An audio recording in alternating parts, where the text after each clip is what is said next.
Hello students, I am back again for our second video. जैसे कि पहले video में मैंने आपको कुछ पूछा था, याद है ना? वो था कि व्हाट इज़ इंग्लिश। और मुझे पक्का विश्वास है कि आपको हर किसी को अलग अलग अपना आंसर आया होगा और कुछ को ऐसा भी आंसर आया होगा जो वाकई में जो मैं पूछना चाहता था और जिसका जवाब मुझे चाहिए था वो भी आप सोचे होंगे, गारंटेड।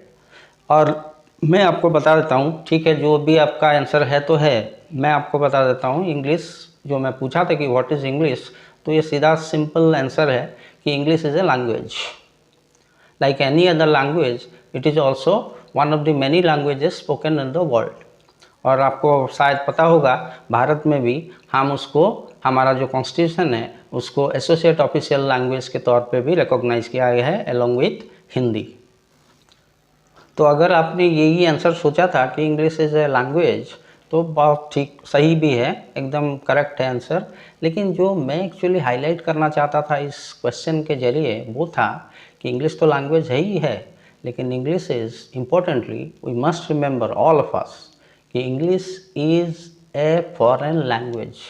इस फॉरेन वर्ड को थोड़ा ध्यान रखिए, क्योंकि इसके ऊपर बहुत सारे बात करना है आपको, और इसी से ही आपको आगे चल के समझ में भी आ जाएगा मैं इसको क्यों इतना इंपॉर्टेंस दे रहा हूँ या हाईलाइट कर रहा हूँ। नेक्स्ट वीडियो में हम उस फॉरेन वर्ड के ऊपर ज़्यादा चर्चा करेंगे जो आपके लिए बहुत मायने रखेगा। लेकिन फ़िलहाल के लिए जो पहला वाला फॉरेन पार्ट जिसको मैं बोलना चाहता हूँ वो है कि English is a foreign language का मतलब है it is not our own language, it has come from outside. And आज के तारीख में English is an international language, और in simple words it is a global language. और आपको ये भी याद रहना चाहिए कि this language is most commonly spoken language in the world.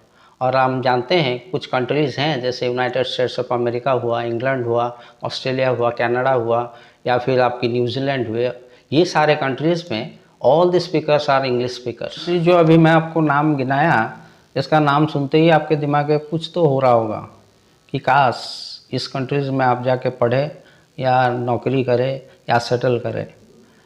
लेकिन ये सब करने के लिए आपकी इंग्लिश भी बहुत अच्छा होना ज़रूरी है, और इसी वजह से शायद हम भी आपके सामने बैठे हुए हैं कि आपकी मदद करें और आप उसको बेहतर ढंग से करके उस सब कंट्री में जाके भी सेटल डाउन करें या पढ़ें या नौकरी करें, जो भी करना चाहते हैं करें। इस 5 कंट्री के अलावा भी और बाकी ऐसे बहुत सारे कंट्रीज़ हैं जहाँ पे इंग्लिश अच्छा खासा बोला जाता है, और इसी वजह से मैं आपको याद दिलाया कि English is an international language. और इसमें आपको फ़ायदा क्या होगा कि आप जब इसमें अच्छा करेंगे तो you will have the passport to go to all this countries. ये सबसे ज़रूरी है। ये तो हो गया विदेश कंट्रीज़ के बारे में वेयर इंग्लिश इज स्पोकन। उसके अलावा अगर हम कमिंग बैक टू इंडिया और ओन कंट्री, यहाँ पे भी अच्छा खासा संख्या के लोग इंग्लिश बोलते हैं, और जहाँ तक मुझे पता है 15 से 20 करोड़ लोग तो इंग्लिश अच्छा खासा बोल ही लेते हैं। और इन्हीं लोगों को सबसे ज़्यादा अच्छा काम भी मिलता है, मतलब they get all the opportunities they want to.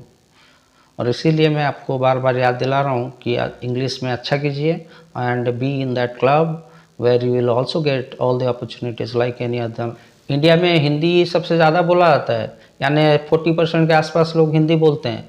लेकिन उसके अलावा, उसके बावजूद हिंदी अगर आप लेके नॉर्थ ईस्ट में जाएंगे या फिर साउथ में जाएंगे तो बहुत मुश्किल झेलना पड़ेगा, मतलब नोबडी अंडरस्टैंड देयर हिंदी। इसलिए and they prefer you to speak in English. That is why I also insist you to know English so that you can move around anywhere in India. I hope you would like this video. लेकिन जाने से पहले मैं आपको और एक सवाल आज पूछ के जाता हूँ कि जैसे कि हमने बात किया कि इंग्लिश इज़ ए लैंग्वेज, अभी मेरा सवाल आपसे ये है कि व्हाट इज़ लैंग्वेज। हम इसके बारे में अपना 3rd वीडियो में डिस्कस करेंगे। Bye bye.